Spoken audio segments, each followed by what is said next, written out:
Boa tarde, pessoal. Bem-vindos a mais um Rascunhos Econômicos. Eu sou o Léo. Bem, no vídeo de hoje nós vamos fazer uma coisa diferente. Eu já fiz um react uma vez nesse canal, mas agora vou tentar fazer mais profissional. Eu sou o Léo. Aqui nesse canal nós tratamos a economia como ciência. E evidentemente que todos têm sua opinião política, mas eu tento analisar do ponto de vista científico para fazer divulgação científica. Todos sabem também que eu tenho uma posição anticomunista. Não sou um anticomunista militante, mas eu sou apenas, eu acho, o comunismo incompatível com a minha visão de mundo. Então eu sou anticomunista. Muito bem. Nesse vídeo nós vamos fazer um react. Na verdade, não um react, eu não gosto dessa palavra, né? Eu vou ouvir o que Jones Manuel falou na entrevista dele no Flow, né? Para o Igor. E vai ser um trecho de mais ou menos 20 minutos. Eu vou falando em cima, eu vou parando. O link está aqui na descrição do vídeo original. Pessoal do Flow, Jones Manuel, por favor, não derrubem meu canal. E aqui eu vou falar de algumas coisas que ele disse. Eu fiz umas anotações, mas eu acho melhor deixar ele falando e eu ir parando. Pessoal, só um aviso. Eu ia fazer o vídeo inteiro fazendo react em cima de 20 minutos lá do Flow, mas vocês vão perceber que eu perdi muito tempo, vamos dizer assim, tratando de economia política antes de entrar na parte monetária e na parte fiscal propriamente dita. Então, eu vou ter que cortar esse vídeo, porque senão ele ia ficar com mais de 2 horas. Pois é, eu falo. Então, se vocês quiserem a segunda parte, curtam, inscrevam-se, compartilhem. Dá muito trabalho fazer vídeo desse jeito. Então, por favor, mostrem muito engajamento, que eu solto a segunda parte pra semana, tá bom? Mas antes de tudo, pessoal, abraço. Para que trazer Jones Manuel em forma de react aqui para o canal? Jones Manuel é comunista, né? E ele não acha isso uma ofensa. Muito bem. Jones Manuel é doutor, né, em serviço social, se eu não me engano. Mas, como todo comunista, tem uma boa formação de economia. Não estou dizendo que ele é boa formação no sentido de ele é um bom economista, vamos dizer assim. Não. O que eu quero dizer é o seguinte: ele entende mais ou menos o problema. Ele não fica falando de orelhada. Ele realmente estudou. Mas aí está o maior problema dos comunistas. Eles estudam fenômeno como comunistas. Eles estudam fenômeno econômico, eles veem a relação de classe do ponto de vista comunista. Eles analisam para terem mais argumentos para o movimento comunista. Não para realmente entendê-lo e para realmente ver as diferentes faces da dificuldade de uma reforma ou de outras coisas. Por que eu estou falando isso? Jones Manuel vai abordar alguns pontos da doutrina comunista socialista deste começo do século. Ele vai falar de MMT, ele vai falar da pauta do nacional desenvolvimentismo, e ele vai mostrar a China como modelo. Muito bem, tudo bem. Só que, quando ele trata da monetária comunista, da fiscal comunista, que ele quer, que ele propaga, né, que ele como um propagandista das ideias comunistas, tem um problema muito sério. Eu acredito que é parte da retórica comunista e não uma falta de capacitação, em absoluto. Eu acredito que é apenas parte da retórica comunista e de os comunistas já partirem do princípio que eles estão certos. Então, ele mostra um problema real, inclusive, e ele mostra realmente, veja, o comunismo, ele é muito bom para mostrar o que está de errado, mas ele não mostra as explicações e ele não mostra a versão corrente. O que ele só acusa o que está errado e não explica mais. Ele só mostra o que está errado, aí está aqui a solução, e ele não vai fundo na solução. Creio eu que ele não vai fundo na solução porque ele já parte do princípio que ele está certo e que ele tem a cosmovisão comunista. Muito bem. Vocês vão ver no decorrer do vídeo também que essas partes que ele não fala, ou que ele só fala, por exemplo, ele fala Revolução Brasileira, né, uma revolução comunista, evidentemente. Ele não deixa claro o que isso significa. Só que, na medida que ele vai falando das propostas após a Revolução Brasileira, ou na parte revolucionária, né, que a revolução nunca acaba, você deixa em aberto a sua imaginação completa, só que, na verdade, ele está falando realmente de um processo revolucionário. Então, nós vamos assistir esse vídeo e eu já vou falar agora. Eu vou deixar alguns livros aí, como link afiliados da Amazon, que ele vai tratar aqui, não desses livros, mas ele vai tratar dessas áreas. E é importante vocês lerem esses livros, tá bom? Taxa de câmbio e política cambial no Brasil, de Pedro Rossi. Tá? O mito do desenvolvimento econômico, Celso Furtado. A crise fiscal e monetária brasileira, Edmar Baixa. E juros, moeda e ortodoxia, do André Lara Rezende, que aqui é um ponto que quando chegar no que o Jones Manuel vai falar, eu vou mostrar que é exatamente o que Lara Rezende, um dos criadores do Real, fala. Tá bom? Pessoal, esses links que eu vou deixar são links para comprar esses livros na Amazon, e eu vou deixar também o link do Kindle Unlimited, tá? Comprando por esses links, vocês dão uma comissão pro canal, sem pagar nada mais por isso, e auxiliam aqui no projeto, tá bom?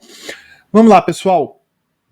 Vamos começar aqui com o que... Aqui é o Igor, né? Aqui é Jones Manuel. Foi há 2 semanas, né? Esse vídeo aqui. Ele estava falando do banimento dele na Meta, né?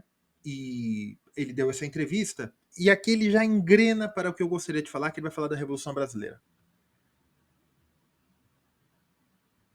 Brasileira. Revolução Brasileira. Esse é o único caminho para o Brasil, na tua opinião?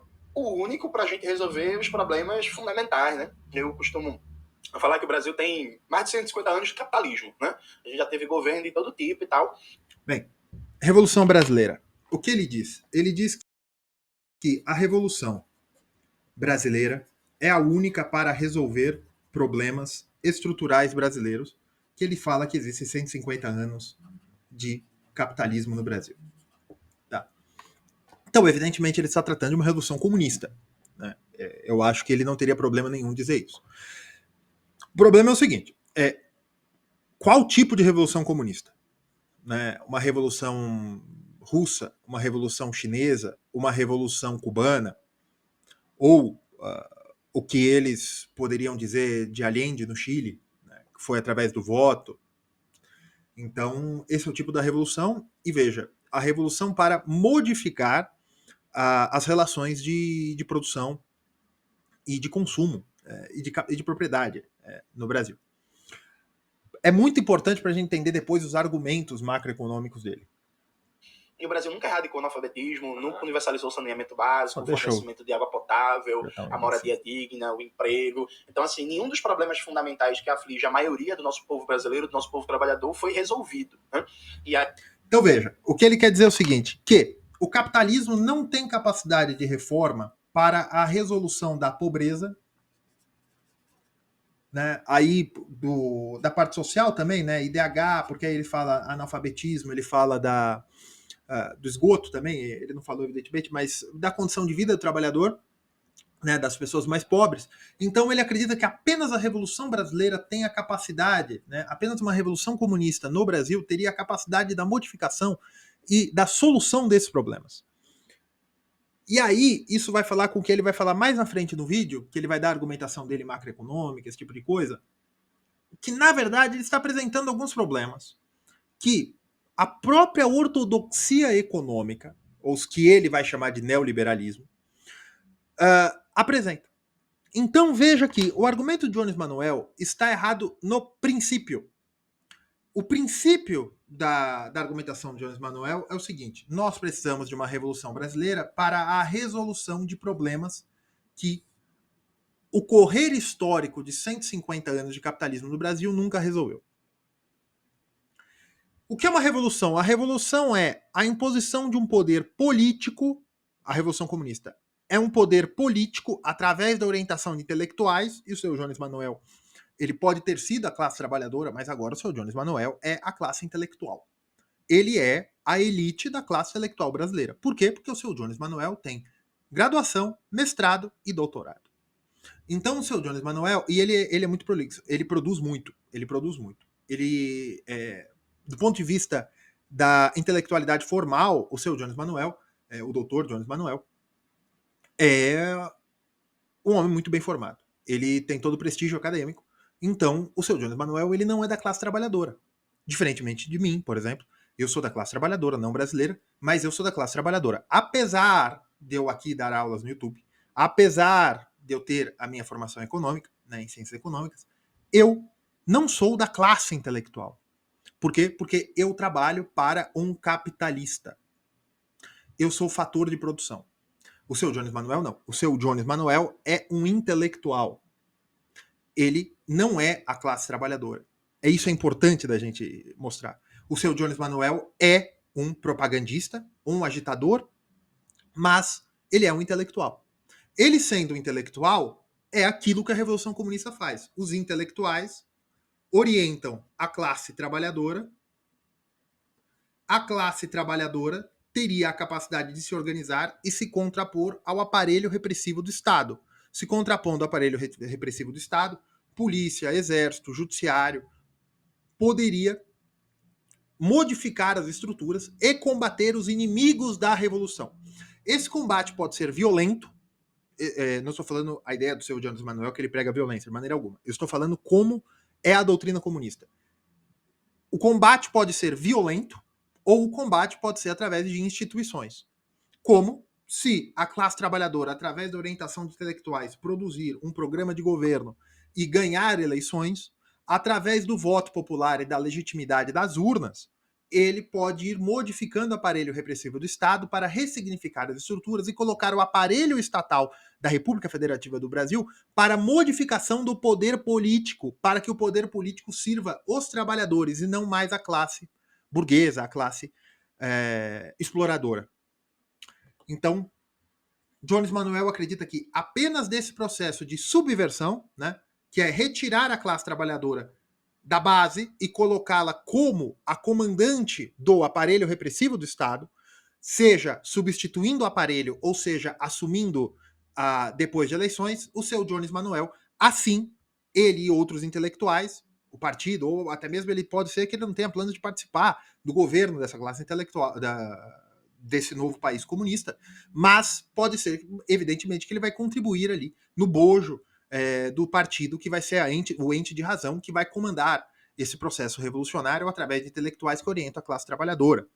Muito bem, e ele acredita que a transformação do capitalismo, que é a diminuição da desigualdade social no Brasil, que de fato é muito alto, o índice Gini é 0,54, um dos mais altos do mundo, das economias relevantes do Brasil, um dos países mais desiguais do mundo. O IDH brasileiro, que não é tão ruim se você pegar a média, mas há regiões brasileiras em que o IDH é péssimo. O índice de analfabetismo brasileiro é baixo, mas o problema é que eu falo, vocês ficam até bravos, que boa parte, né, quase de 70% a 80% dos brasileiros não entendem o que leem. Eles não são plenamente alfabetizados. Isso é um problema. Mas o seu Jones Manuel acha que isso só vai... o doutor, perdão, Jones Manuel acredita que essa modificação só vai acontecer se intelectuais apoiados por um aparelho burocrático e repressivo do Estado, tomado pelos interesses da classe trabalhadora, puder modificar as estruturas de poder no Brasil. Isso é revolução, que ele não fala. Isso pode ser feito de maneira democrática. Para ele, uma revolução, mesmo que violenta, é democrática. Porque democracia é o povo, e é o povo trabalhador. E ele, como classe intelectual, o bojo da revolução, falaria quais são as direções. De uma forma, através da eleição, tomando o aparelho estatal através de eleições, isso significaria tomar o aparelho de Estado através de promoção de reformas até o ponto que expulsaria os antigos interesses burgueses. Expulsando os antigos interesses burgueses, isso seria feito de forma pacífica. Só que, evidentemente, quem for contra a revolução vai sofrer as punições do aparelho repressivo do Estado. E como são essas punições? Cadeia e, no limite, como na Revolução Cubana, paredão. Certo? Muito bem. Aí, isso me parece demonstrar claramente uma falência do sistema capitalista no Brasil e sua correspondente democracia burguesa, seu sistema político. Viram? Os problemas sociais brasileiros é a falência do sistema da democracia burguesa. Democracia burguesa é o que, Léo? É a forma que nós temos hoje. Eleições, Estado Democrático de Direito, esse tipo de coisa. Precisa de uma reorganização radical do Brasil, que consiga fazer com que a produção da riqueza seja controlada pela classe trabalhadora e que os problemas do país tenham solução. Vou te dar um exemplo. Viram? Para todo mundo que estava ouvindo, tá falando, Léo, isso aqui não existe mais. Ele está falando... Não. Ele está falando a reconstituição da ordem de forma revolucionária pelos interesses do povo trabalhador. Através da liderança da intelectualidade. Isso que ele não fala, porque o seu Jones Manuel, ele pode ter tido uma vida muito sofrida, ele pode ter trabalhado a vida inteira, eu não conheço a biografia dele, mas a partir do momento que ele se dedica à intelectualidade e que ele é um doutor de ciências sociais e ele está na vanguarda de um partido político comunista, para a leitura comunista, ele é um intelectual. Ele não é mais a classe trabalhadora. No Brasil, todo mundo não, menos a extrema-direita, mas todo mundo retoricamente é a favor da educação, né? A gente tem... mas aí retoricamente a extrema, os bolsonaristas também são. Não, pior. Pior que o Jones Manuel tá certo nisso aqui. Há uma rejeição muito grande do ambiente acadêmico por conta da direita, das novas linhas, né? Inclusive isso se reflete na economia. Os liberais brasileiros nessa nova leva, o pessoal dos 16 aos 25, 30 anos, muitos deles se afastam da academia e começam a ir totalmente para o mercado financeiro, uma para ganhar dinheiro e outra porque eles são muito inteligentes, mas outra que eles acreditam que esse desenvolvimento acadêmico, mestrado, doutorado, isso aí só vai servir se ele puder ter uma vantagem pecuniária, se puder colocar no currículo para pôr no LinkedIn. Então, há realmente uma rejeição da educação superior por parte desse pessoal. Mas como, Léo, se todo mundo tem faculdade, MBA, esse tipo de coisa? Sim, mas é para instrumentalização para a produção. Não há educação, de fato, para que uma pessoa possa sentar e fazer isso aqui. Para fazer um debate intelectual. Para mostrar, olha, doutor vanguardista do Partido Comunista, você está pregando uma revolução. Você está pregando uma revolução que, no limite, vai ser repressiva.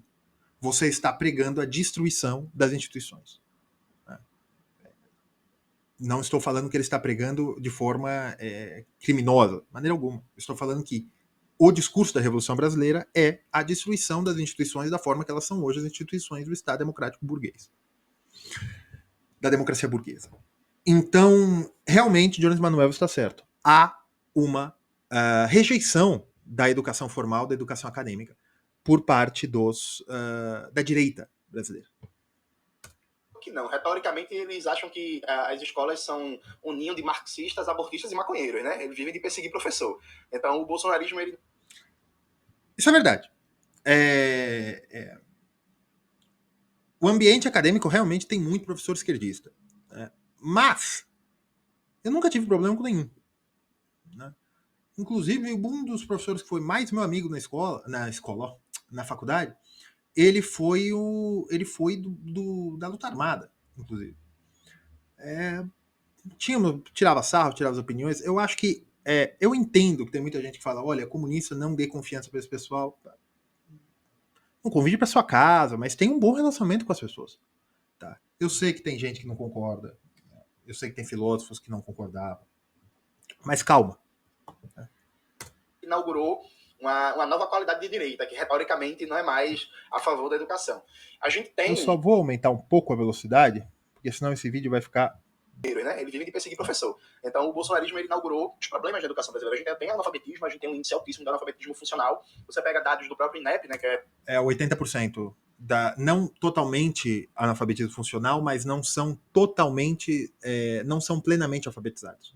Tá. Ligado ao MEC, você vê que a maioria das escolas brasileiras não tem biblioteca, laboratório de informática, quadra poliesportiva, água, tá ligado? Água, tipo assim, então, sei lá, uma adolescente. O problema é o seguinte, você achar que você precisa de uma revolução, para fazer uma obra de saneamento básico, eu acho que é uma palhaçada. Um país... Eu acho que é uma palhaçada um estabelecimento público, e público eu digo aberto ao público, não um estabelecimento com dinheiro público. Não quero dizer isso. É o seguinte, é uma palhaçada um país do tamanho do Brasil, ou qualquer país do mundo, você ter um estabelecimento aberto ao público no ano 2025 que não tenha água encanada e serviço de esgotamento sanitário. Você precisa de uma revolução comunista para resolver isso? Não. Não precisa. Não precisa. O problema é que 80% dos brasileiros não entendem plenamente o que leem. Aí você vai dizer que qual o problema disso? É o problema eleitoral? O problema da democracia burguesa? Não. O problema é o tipo de mentalidade que existe no Brasil. Isso foi construído ao longo do tempo também, isso é muito complicado. Mas, veja, isso é um escândalo. Só que por que isso não é um escândalo? E Jones Manuel tá certo. Olha, escolas que não tenham água potável. Olha, biblioteca é importante, com certeza. Mas eu entendo que você pode ter uma escola, né, escolas que têm quadra, que são, por exemplo, num raio de 2 quilômetros, você pode ter uma escola que tenha biblioteca e as outras, a cada 5 escolas, uma tem biblioteca, 4 não, num raio ali. Eu acho isso plenamente possível. Ainda mais hoje com bibliotecas, você pode ter bibliotecas digitalizadas, e-book para ler nos computadores das escolas, tudo bem. Agora, água. Falta de infraestrutura básica para escrever na lousa, esse tipo de coisa. Né? Isso realmente é inaceitável. E por que o brasileiro não fica ofendido com isso? O brasileiro não fica ofendido com isso contanto que não haja desvio de dinheiro público. Contanto que os principais jornais do Brasil, da imprensa escrita e da televisão, não cheguem e falem, olha, teve um desvio de não sei quantos bilhões de reais que eram para colocar água encanada nas escolas e esse dinheiro foi para a bolsa de político. Contanto que não falem isso, ninguém está se importando com as escolas que não têm água. Por quê? Porque como você consegue resolver isso em vez de Revolução Brasileira? Você resolve isso com o seguinte, cadê a Associação de Pais e Mestres? Por que a educação tem que ser estatizada no sentido de burocracia estatal? Por que o diretor de escola não é eleito pelos pais daquela escola? Por que as escolas não são mantidas, não do ponto de vista de dinheiro, pode dar dinheiro público, não tem problema. Por que elas não são mantidas por conselhos de pais e mestres? Por que os próprios professores e os próprios pais não votam e decidem as infraestruturas da escola? Por que a escola não vira um condomínio dos pais dos alunos com os professores? O corpo docente e o corpo discente. Por quê? Por que tem que ter um burocrata? Por que tem que ter uma revolução brasileira? Por que tem que ter um intelectual em Brasília ou nas capitais dos estados para falar onde que tem que se construir o encanamento da escola? Por que não se aproxima o povo dos prédios públicos? Esse vídeo eu vou falar mais de política do que o normal, tá? Mas porque isso aqui é economia política. É o quê? O bom alocamento dos recursos. Aqui, dos recursos públicos. Por que público tem que significar estatal? Por que público não pode significar público? O público que ali frequenta.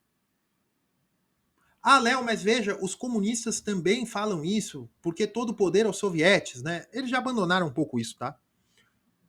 Mas o que eu estou falando não é comunismo. Eu estou falando doutrina social da igreja. Escola, saúde é muito mais complicado, porque saúde tem muitos interesses financeiros por trás. Mas escola tem um outro interesse muito grande das escolas, que é a máfia dos livros didáticos.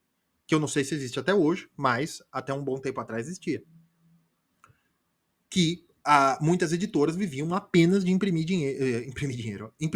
livros para o Ministério da Educação, que era um dos ramos mais lucrativos.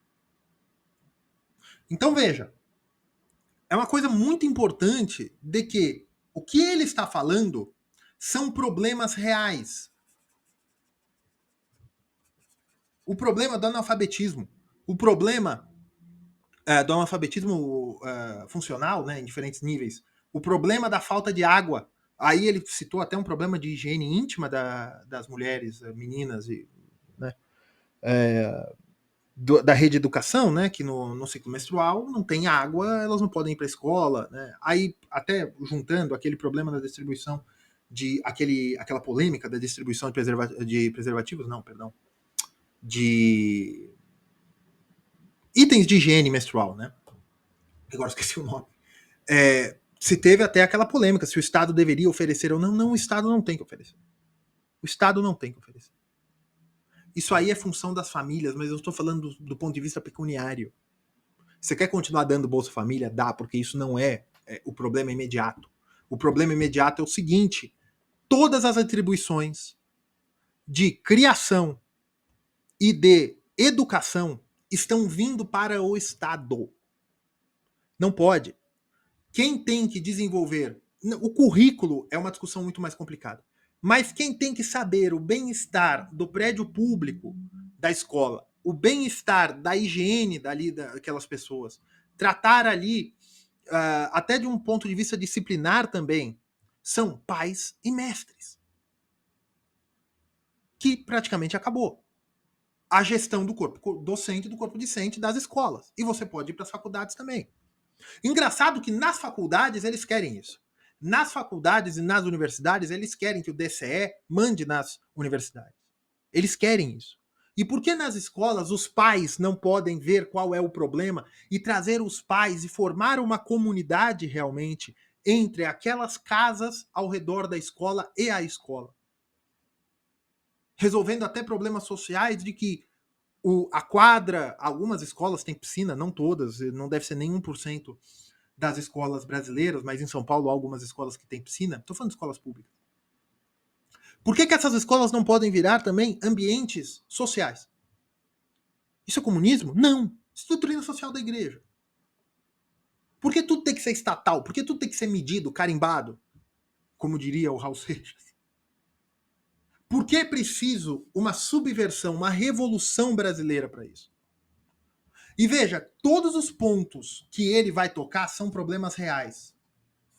Só que ele já parte do princípio que é necessário uma revolução, cujas consequências nós não podemos garantir quais são, mas a história nos mostra provavelmente quais serão. Muito bem. Que está na escola no período de menstrual, ela não tem água para lavar as mãos, para tocar foi o que eu falei, né? Então, é uma quantidade de problemas que a gente só vai conseguir resolver se a gente for a raiz, que é o controle do poder político e da riqueza, concretamente.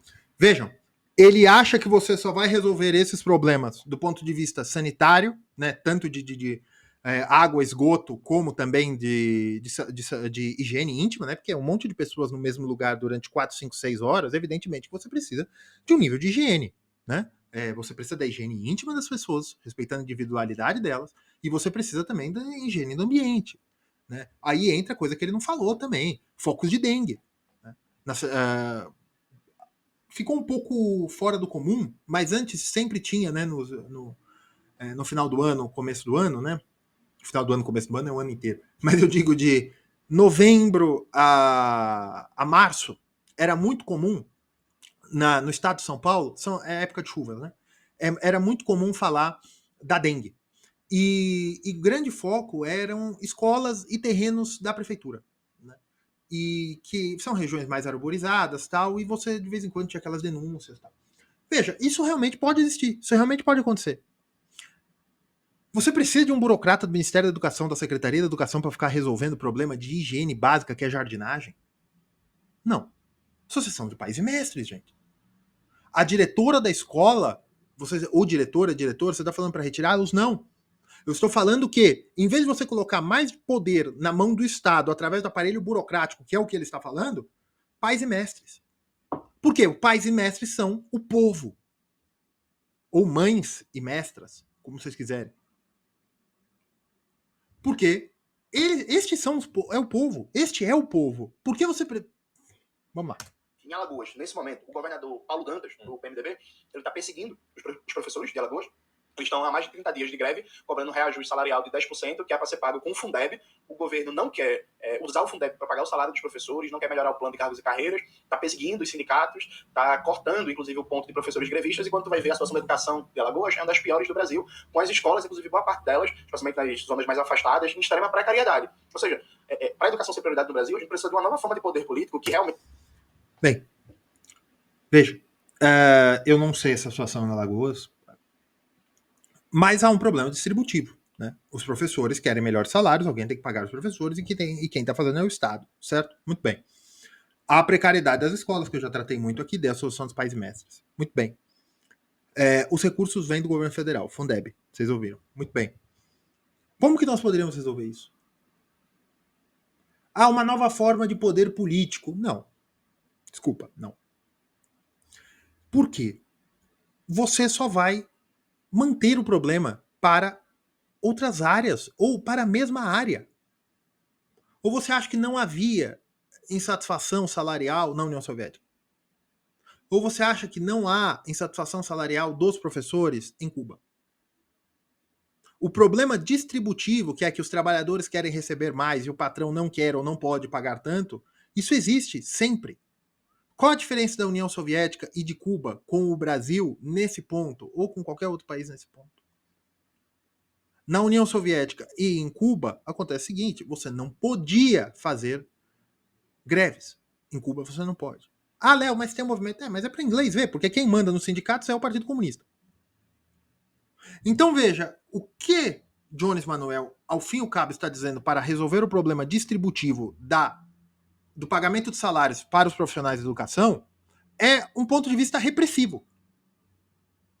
É lógico que ele tem na ideia dele de dar o melhor salário para professores, mas se os professores não concordarem, porque aí entra um problema de economia, que ele não deve concordar, porque microeconomia ele chamaria de economia neoclássica e ele chamaria neoclássico de neoliberal, né? Que é microeconomia. Quando você aumenta o salário, aquele aumento de renda vai virar consumo.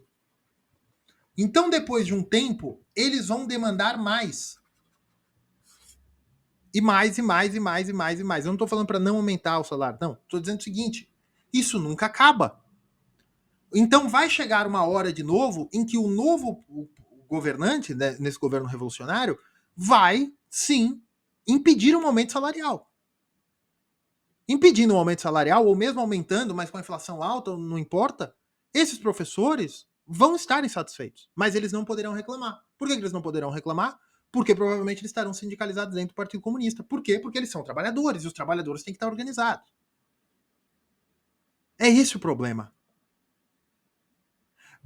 O discurso de Jones Manuel é muito bonito. Por quê? Porque é fácil. É fácil. Isso não resolve o problema distributivo. Não resolve o problema distributivo. Ele resolve um sintoma, que é a greve, que é a fuga de gênios, em vez de serem professores, de fazer outra profissão, porque professor recebe mal. E é muito extenuante. Ele resolve como? Com planejamento central. Não, nós precisamos de tantos professores. E a verba vai ser tal. Ah, mas ninguém quer trabalhar. Não importa, vai ter que trabalhar. Se não trabalhar, não tem emprego em outro lugar. Então é esse que vai ter que ir, na melhor das hipóteses. Faça com que, por exemplo, uma escola boa, de tempo integral, de qualidade, com professores bem remunerados, uma escola com assistente social, com psicólogo, com quadra esportiva, com laboratório de informática, uma escola que o professor se sinta prazer de dar aula e que não seja penoso, que ele tenha tempo de planejamento e tal, para que a educação seja algo realmente foda no Brasil, a gente só faz isso com um processo radical de luta política de baixo para cima. Assim. Então... Veja, e aí até eu acho que o Igor vai dar uma resposta, que é a resposta típica dos liberais. Que é a resposta típica dos liberais. Que é a seguinte: não, mas nós podemos fazer com uma melhor organização política, tal, tal. Veja, o problema está no gene. Qual é o problema? O problema está na origem da ideia de educação pública como centralizada, como um burocrata. O problema está não no burocrata que hoje ocupa, que segundo na visão do Jones Manuel, é um burocrata é que os funcionários públicos no Brasil são aliados da Revolução segundo os comunistas, né? Mas na ideia marxista original, os funcionários públicos seriam aliados naturais da burguesia. Então, quando ele trata do funcionário público num sindicato de funcionário público, ele acha que aquele funcionário público identificado, o João, o Pedro, o nome daquele funcionário público, ele identifica que aquele funcionário público é uma classe trabalhadora, tanto quanto ele acha que ele é. Só que, no ponto de vista da revolução, e quando ele fala assim, ele está falando que o aparelho burocrático está sobre os interesses do poder econômico. Veja, o problema não é qual burocrata está ocupando a cadeira agora, o problema é o desenho de que a burocracia deve definir a escola. Se ele fosse debater, por exemplo, com o Mamãe Falei, o Mamãe Falei ia falar, não, porque nós podemos dar voucher de educação, nem sei se ele segue isso, mas acredito que sim, ou qualquer outro liberal, fala, não, teríamos que dar voucher de educação. Veja, ele está privatizando a escola. A escola privada vai funcionar melhor? Vai, em um determinado sentido de que, buscando lucro, ela quer uma maior produtividade, e com maior produtividade, ela vai querer que vai ter uma concorrência tal, e mais crianças vão ir ali, porque os pais vão gostar daquela escola, e ali você vai ter uma maior produtividade do aprendizado e da gestão de recursos para a quantidade de aprendizado, se nós podemos calcular assim. Só que o problema também não é esse. O problema é o seguinte, você não precisa de um empresário para o bom funcionamento de uma escola. Você precisa de quê? De que os consumidores daquela escola, que são os alunos com o poder paternal, nós temos partido do princípio que a sociedade tem pessoas que ali, se não é o pai, é a avó, se não é o pai e a mãe, são duas mães, se não é o pai e a mãe, são dois pais, 3, 4, 5, 20, não importa. Eu estou falando da família. Alguém que o conselho tutelar já entenda que aquela pessoa está válida para ser o procurador, vamos dizer assim, dos interesses daquela criança. É o tutor segundo a legislação. Pode ser da família tradicional, pode ser, não importa, para mim não me importa. Aquelas pessoas, aqueles adultos que se importam com aquela criança, terão que ir às escolas para fazer reunião de pais e mestres. É esse o jeito que funciona. Essa é a educação que funciona nos Estados Unidos, ou funcionava nos Estados Unidos. Essa é a educação que funcionava na Europa. Essa educação funcionou na Alemanha, no fim do Império Alemão, antes da Primeira Guerra Mundial. Essa era a educação. Veja, nisso você pode ter tanto escolas confessionais, como você pode ter as escolas de bairro, mesmo que eram mantidas pelo próprio bairro. Aí você vai falar, Léo, mas aí os tutores não querem ir para as escolas, nós temos que ter a solução, os pais, avós, né, as pessoas que têm a guarda legal daquela criança, não vão querer ir para a escola, eles têm mais coisa para fazer. Aí eu faço o seguinte, a coisa simples, se os pais não se preocupam com aquela criança, ou eles não têm tempo, não vai ser uma revolução comunista que vai resolver isso. O problema é anterior. Esse problema não se resolve economicamente. Esse problema não se resolve do ponto de vista da tomada de poder. Esse problema se resolve com quem tem realmente comprometimento, amor por aquela criança, vai tratar a escola como uma coisa boa o suficiente para ter tempo para resolver. É isso que eu quero dizer. Esse problema não é econômico, mas os comunistas só sabem resolver do ponto de vista econômico-político, através da tomada do poder econômico e político. Você está dizendo que, assim, vamos lá, você falou que o sistema capitalista brasileiro está falido. Isso. Eu vou te dizer aqui que vamos lá, eu acho que o nosso principal problema, não sei se é o sistema capitalista ou se é a forma como a gente faz a nossa própria política. E aí tu me ajuda. Porque, assim, você não diria... Porque, assim, esse caminho que você está falando aí seria uma abolição da democracia também, não é? Não, seria criar uma verdadeira democracia, né? Uma democracia socialista da maioria, né? Porque, por exemplo, hoje a maioria do povo brasileiro é a favor do fim da escala 6x1. O Congresso não vota. A maioria do povo brasileiro... Veja, o Igor foi cirúrgico. Ele falou, bem, peraí, você está falando, a Revolução Brasileira, você está falando do fim da democracia. O Jones Manuel, honestamente, diz não. Eu estou falando do fim da democracia burguesa. O Igor pega e fala, pô, porque para Jones Manuel, democracia é uma palavra diferente da corrente. A democracia para o Jones Manuel é o sistema revolucionário.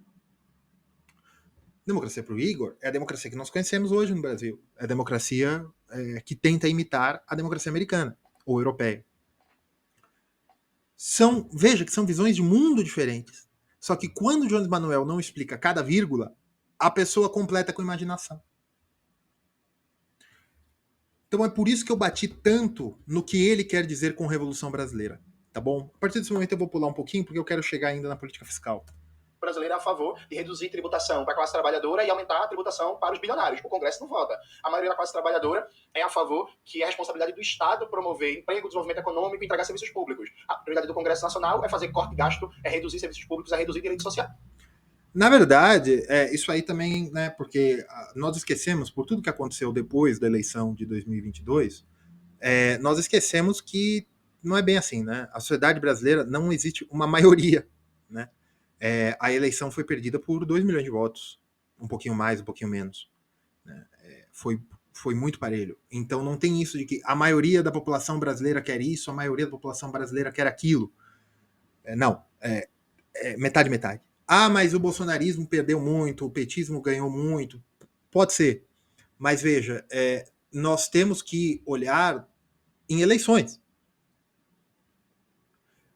E essa argumentação é mentira.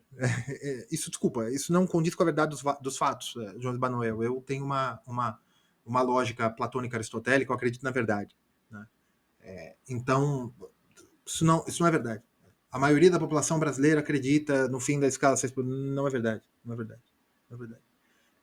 Nós temos a população brasileira dividida em... tem 3/3. 1/3 não vota. 1/3 votou na oposição, 1/3 votou na situação. Então, não é verdade, né? E está muito ideologizado, né? O terço que hoje é situação e o terço que hoje é oposição. E o outro terço são pessoas que não votam. Então esse negócio de que a população brasileira... isso não é verdade. Você não pode falar a população brasileira quer isso, a população brasileira quer aquilo. Isso não é verdade. Isso não é verdade. Só que tem uma coisa que ele fala que é verdade. A população brasileira quer mais Estado no geral. Mais Estado. Mas o que cada uma entende do Estado é tão a diferença do que o Jones Manuel e o Igor estão falando na ideia de democracia. Na hora que o Igor ouve democracia, é o sistema de voto, o sistema de você ir no fórum, você contratar um advogado, esse tipo de coisa. O Jones Manuel, ele já acredita da democracia do tipo comunista, da Revolução Popular. Então, tu pega a opinião majoritária do povo brasileiro e o que é votado no Congresso, o que é articulado na esfera do Estado, está em total antagonismo com o que é a opinião majoritária. Ou seja, se democracia é o poder do povo, na verdade, não se expressa o poder do povo. O que se expressa é o poder de uma minoria privilegiada, bilionária, que tem os meios de comunicação, que controla os partidos políticos, que tem capacidade de fazer lobby. Tem um exemplo que eu sempre gosto de dar. Esse é um problema que realmente acontece, né? Agora, desses terços que estão divididos... Léo, esse canal de economia você está tratando... Não, eu estou falando de economia política. Tá? Eu estou falando realmente da esfera do poder econômico sobre mexendo no poder político, na burocracia estatal. Eu fiz até uma aula privada para membros, né, sobre poder político e riqueza, algo assim. Vou deixar o card aí vou deixar o card, em que eu trato dessa divisão da classe trabalhadora, da classe intelectual e do aparelho burocrático. E realmente existe o poder político que pode tomar as instituições. E realmente os deputados, senadores e o topo do funcionalismo, eles são mais... eles não, né? Mas essa posição é mais vulnerável a interesse de poder, a interesses econômicos, porque essas posições tomam as principais decisões. Veja, não é assim. A Revolução Comunista, ela pode substituir isso? Sim, porque a Revolução Comunista acaba com o poder econômico que não esteja no aparelho estatal. A Revolução Comunista unifica poder econômico com poder político, seja através da tomada do poderio econômico, né? Seja através da estatização, da expoliação, seja através simplesmente da cooptação.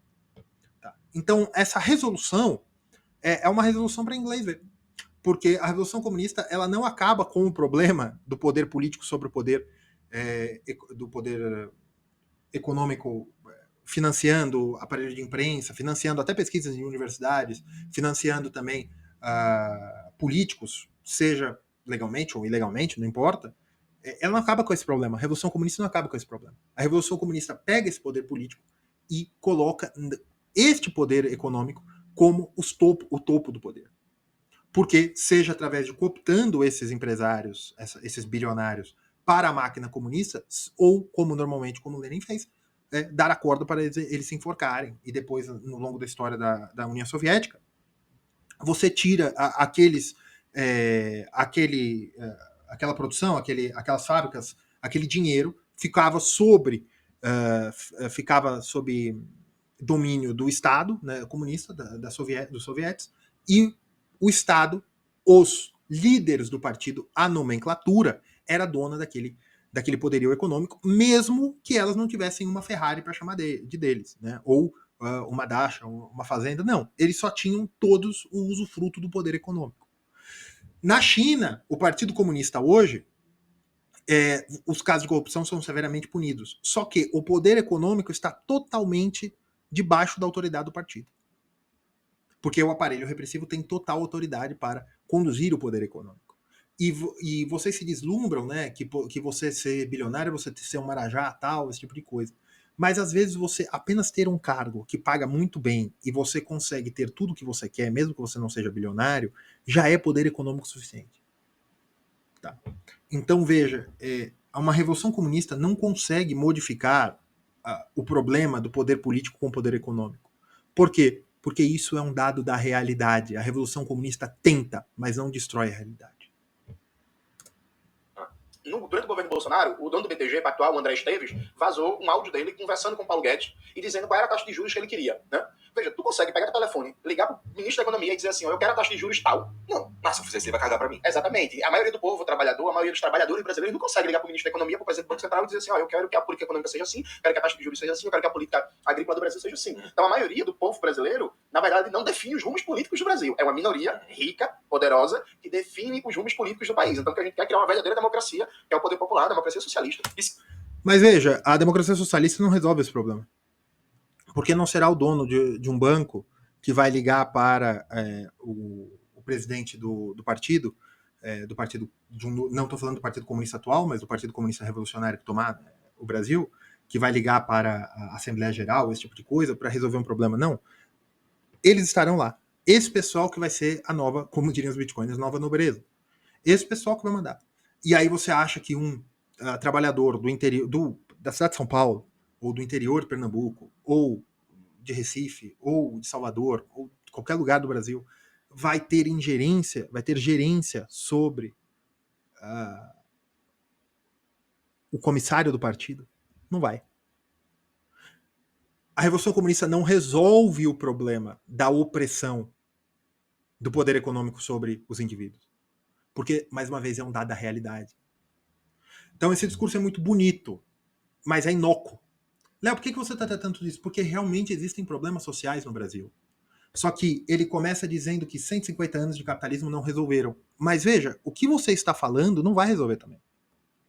Vai criar outros problemas. Vai gerar coesão. A máquina vai ficar coesa. Nós não vamos ter 500 mil de homicídios por década. Não vamos. Não vai ter tanto acidente de trânsito, pode ficar tranquilo. Não vai ter tanta corrupção, realmente não vai. Só que o problema é o seguinte, é totalmente opressivo. Quem não gosta, você vai fazer o quê? O que isso geraria? Uma diáspora brasileira muito maior que hoje. Fuga de capital, né, o que desse tempo. Isso não auxiliaria. O índice Gini poderia até cair, mas a riqueza total diminuiria. Léo, mas a China conseguiu com o capital europeu e dos Estados Unidos, que ele vai tratar depois, ele vai falar o que eu estou falando, mas ele vai falar que isso não é importante. Tá? Nesse novo modelo que tu propõe aí, a maioria do povo brasileiro, por exemplo, não quiser ir por um caminho que não compactua 100% com as ideias do socialismo, por exemplo. Tu acha que ainda assim deveria ser seguido? Ótima pergunta do Igor. Ótima. Vamos lá. Não, bicho, veja, eu acho que a gente trabalha dentro de uma lógica de convencimento político e debate político, né? Então, qual é uma das partes fundamentais do meu trabalho? É fazer o debate público, escrever livro, escrever texto. Veja, a pergunta é para o futuro. A pergunta do Igor é, a Revolução Brasileira acontecendo, e quem não gostar dos rumos que a Revolução está tomando? O que o Jones Manuel fala? Não, nosso trabalho é de convencimento. Eu escrevo livros, eu vou a palestra, eu vou aos lugares. Tá bom. Mas, veja, seu Jones, Você fez tudo isso, e ainda podem ter pessoas que não estão gostando dos rumos, ou as pessoas que se convenceram, te ajudaram a fazer a revolução, ou fazer uma eleição em que o presidente mude a máquina por dentro, e a revolução foi feita. E se aquela pessoa que estava com você desde o começo começa a não gostar? E se boa parte daquelas pessoas que estavam com você desde o começo começam a não gostar? O que será feito? Mais convencimento? E se o convencimento não bastar? Um convencimento em um campo para educar, mas aquelas pessoas já foram educadas. Ah, então talvez um campo de reeducação? Talvez. É isso? Porque é só convencimento. E se o convencimento não convencer? As pessoas já foram educadas, mas se elas continuarem se comportando como você não quer, então você leva para um lugar, um campo, e faz reeducação. Vocês querem fazer uma revolução brasileira para resolver problemas que podem ser resolvidos de outra maneira, dando mais responsabilidade para as pessoas que estão sofrendo o problema. Mais voz para aquelas pessoas. Seja associação de pais e mestres, seja conselhos de bairro que realmente funcionem, não apenas conselhos de bairro que vão ali, como onde tem conselho de bairro em São Paulo, por exemplo, no Pacaembu, em outros lugares, que são aquelas pessoas ricas que não querem mudança do zoneamento. Você teria que dar mais poder para as câmaras de vereadores. Teria que aumentar as câmaras de vereadores para dar mais poder ali. Uma democracia melhor em conselhos municipais para resolver aqueles problemas. Você não precisa de uma revolução comunista. E sobre o poder econômico, como que nós resolvemos isso? Dilua o poder econômico. Dilua o poder econômico. Como? Abra o mercado. Léo, mas aí você vai trazer financistas e não sei o que do resto do mundo. O Brasil não é do tamanho do Uruguai. O Brasil é enorme. A língua brasileira não é conhecida por ninguém, nem por portugueses direito. Eu conheço, trabalho, já trabalhei. O mercado brasileiro é muito difícil para estrangeiros. Eles sempre contratam alguém do Brasil. Serão brasileiros que estarão trabalhando ali, só que estará mais pulverizado. Dilua o poder econômico. Traga concorrência. Faça o Brasil se desenvolver através da ação humana das pessoas. Não através de uma revolução. Porque quem não concordar com a revolução, seu Jones Manuel, vai acontecer o quê? Elas terão que ser educadas novamente? Rodar o Brasil, tu falou das fotos de avião, tô sempre rodando o Brasil, já fui em mais de 400 cidades, fazendo um debate sobre a proposta comunista que a gente apresenta para o Brasil, a proposta de Revolução Brasileira. A gente trabalha na base do convencimento. É claro que começa a Revolução Socialista hoje. Os ritmos de mudança, as formas de mudança vão depender, inclusive, do próprio processo de convencimento. Então, os ritmos de mudança, as formas de mudança, a praxis comunista, vai depender da dinâmica de convencimento.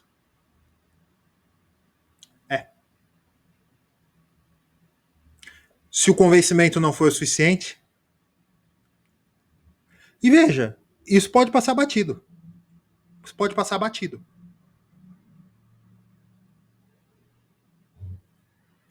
Então, isso não significa, um exemplo, quando a gente fala de socialismo, tem muita gente que pensa assim, vai tomar minha casa, vai tomar meu carro, não vai ter mais pequeno comércio. Não, é claro que não, pô. O que a gente quer, inclusive, com o processo da Revolução Brasileira, é universalizar a prosperidade do Brasil. Porque hoje no Brasil, prosperidade, viver bem, ter uma vida econômica confortável, ter um seu dinheirinho para você viajar no final do ano, para você não estar aperreado com as contas, com aluguel, é para uma minoria, né? A maioria do povo brasileiro passa o mês inteiro com a caneta e o celular na mão. Só que o problema é o seguinte, seu Jones Manuel. O problema brasileiro é distributivo, sim. O índice de Gini é altíssimo. Quanto maior, pior, tá? É um dos piores das economias relevantes. Tem pouca coisa próxima disso. Só que o problema realmente da economia brasileira é o seguinte. A riqueza, o Brasil é um país pobre. Se você pegar toda a riqueza brasileira e dividir per capita, é baixo. É baixo. A renda média seria coisa de 5 mil reais. É baixo. Léo, mas 5 mil reais é muito dinheiro. É muito dinheiro para locais que já tem pouco dinheiro. Se você distribui, fica tudo que nem São Paulo, praticamente. Menos, né? Porque São Paulo não seria capaz de... né? As regiões, né? As capitais nordestinas têm muito dinheiro, as capitais, as regiões industriais do Nordeste também têm muito dinheiro. Se você divide para todo o estado, para todas as regiões, per capita não é tanto dinheiro assim. Per capita não seria o suficiente. As pessoas continuariam tendo problemas econômicos. Não há dinheiro suficiente, seu Jones Manuel. O Brasil é um país pobre. Você não resolve a pobreza dividindo. Você resolve a pobreza gerando mais dinheiro. Produtividade. Porque o Brasil é um país pobre, não há nada a dividir. Ah, mas não sei, você tem aqueles bilionários que têm dinheiro pra caramba. Sim, eu estudei num lugar de gente bilionária. Eu sei. Eu sei. Agora o problema é que essas pessoas, mesmo se você divide, eu não sei se vocês viram uma vez, acho que foi uma comunidade do Rio de Janeiro, Cruzeiro, não sei, não conheço o Rio de Janeiro, não conheço os nomes. Teve uma comunidade lá que o camarada ganhou na Mega uns, agora não sei se foi 100 ou 200, mas ele ganhou muito dinheiro. Ele ganhou muito dinheiro. Na Mega Sena ele ganhou aquele dinheiro e ele saiu da comunidade, ó. E aí foram entrevistar o pessoal e falaram, ele morava aqui em cima, não sei o quê. Eu achei que ele ia dar um dinheiro pro pessoal, né? Aquela comunidade mora coisa de 1 milhão de pessoas. Se ele dividisse todo o dinheiro dele, seria R$200. Tá? Você pega um bilionário, você divide por 1.000 pessoas, por 1 milhão de pessoas, perdão, você terá R$1.000. R$1.000 é muito dinheiro, Léo? R$1.000 é um dinheiro bom. Gostaria, inclusive, se alguém quiser me dar.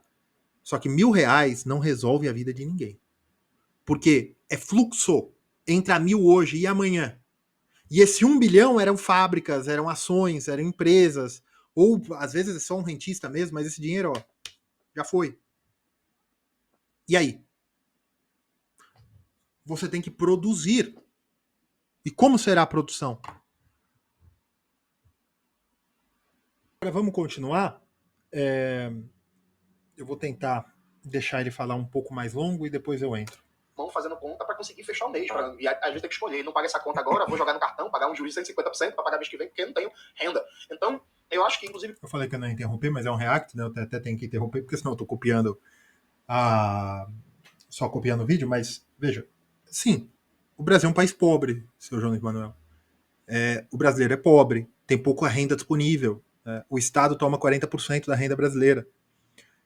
Coisa de 40%. O brasileiro ganha mal, o brasileiro tem a produtividade baixa, porque há pouco capital para produção. Esses são problemas que você não precisa de uma revolução brasileira. Sabe por quê?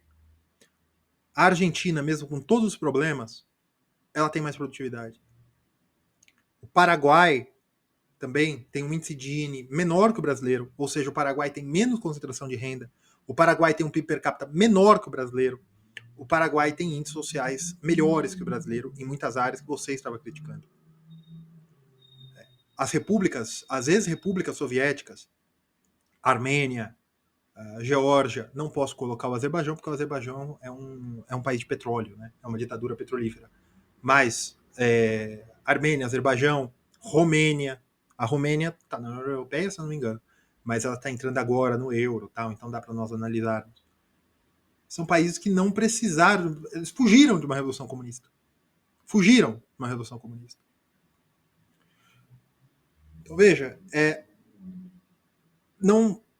o problema da escassez vai existir, não importa o regime.